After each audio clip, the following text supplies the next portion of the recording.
से जो मन का मैल छुड़ाएगा।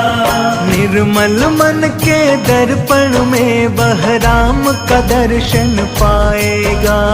निर्मल मन के दर्पण में वह राम का दर्शन पाएगा। राम नाम के साबुन से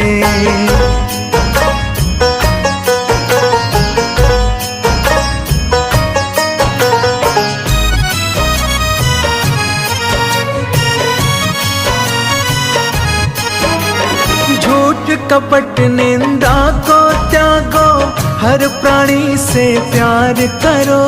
झूठ कपट निंदा को त्यागो, हर प्राणी से प्यार करो। घर पर आए अतिथि कोई तो यथाशक्ति सत्कार करो।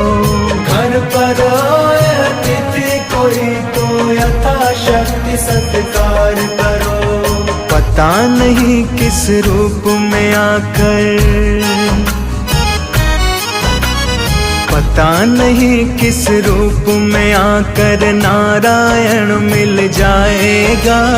निर्मल मन के दर्पण में वह राम का दर्शन पाएगा।